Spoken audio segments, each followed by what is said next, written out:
It's getting good again!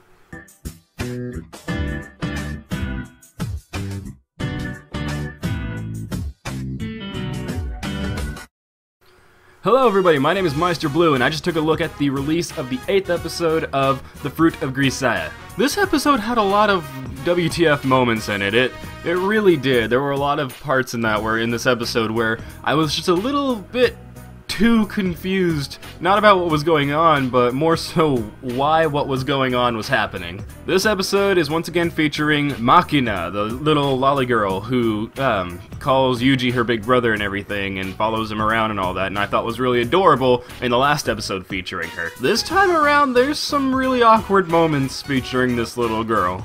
Very, very, very awkward moments. The main premise of this episode is that she is wanting Yuji to be her dad now. She's sending him a text message saying, "You have been upgraded from Oni-chan to Papa," and he's like, well, what the fuck's all this about? And then she offers to pay him like, I think $70 million to be her dad, and he accepts not taking the money, just saying he'll hold on to it for her until she is old enough to like get it, I guess. But then he actually goes through with this thing. He 100% gets behind this idea of being a caring father for this little girl. Although I don't think she has this best idea about what a dad is, considering she at one point glomps him and starts making out with him, and there's really gross slurping sounds and everything, and that was one of the most awkward scenes I've had to watch in an anime in a very long time. Through this episode, we get to find out about Machina's backstory, and honestly, when I first heard it coming, I kind of like facepalmed a little bit, because it's another heiress to a rich man's company kind of story, the same as, I can't remember the girl's name, dark-haired girl from before. That's how forgettable her story was. Other than all I remember about that entire story of hers is that I hate it. But yeah, it's another heiress story. She was in line to inherit this family business and everything. A kidnapping happened, and she kind of got a little mentally unhealthy and unstable because of that, and her dad ended up dying.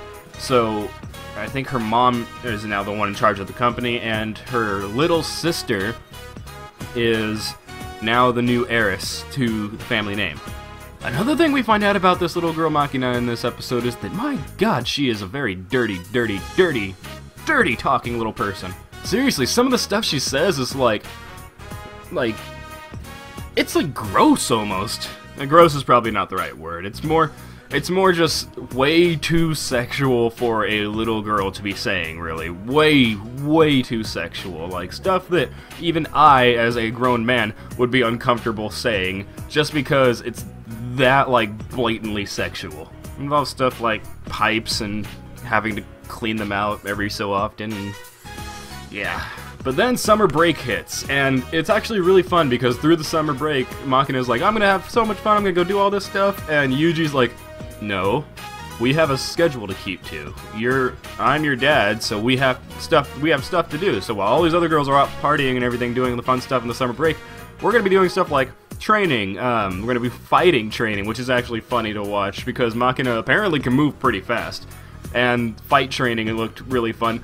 Sniper training with a BB sniper gun, which I know they have, and I kind of really want to buy one right now. And then after their training and everything, they go up and go climb this giant mountain and visit Yuji's home. And we actually get Yuji's backstory, finally. We get hints and little bits of his backstory, which is, it's episode 8.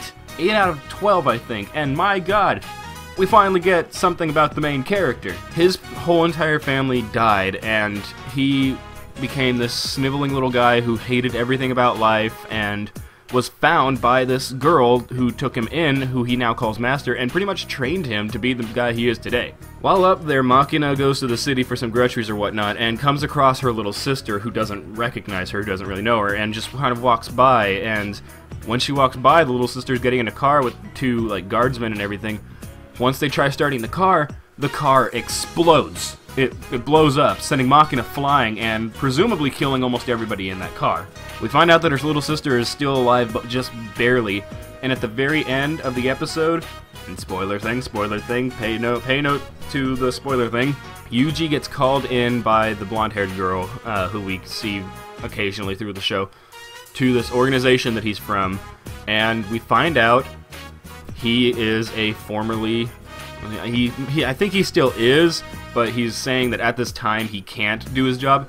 He is an assassin, a professional assassin. And she gives him a target saying, and he says, I can't kill right now, I just can't. And she says, I know, but you're gonna want to look at this. And it opens up, and the target name is Machina. And then the episode ends! The episode ends! And this was a good one! This was another good episode! The episodes are progressively getting better again, and I'm happy for that, because I like this show! I want the show to do well!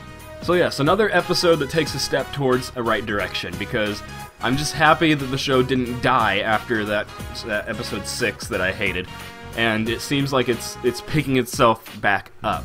Plus, it's a two-parter. They've shown that they can do good with two-parter stories, and I was kind of hoping that maybe all of them would be two-parter stories, because you need the time. You need the time if you're developing backstories for the characters to give us that information. And this one, we got the backstory of Machina, we got some backstory into Yuji's life, we even got some backstory into that blonde-haired girl, and now that we have that backstory, we get to see what's gonna come from it. And I don't know about you guys, I'm really excited for the next episode. That's all for today. Of course, I will have the episodes linked in the description. You can go to Crunchyroll and watch them. If you are a Crunchyroll subscriber, you can watch this episode today.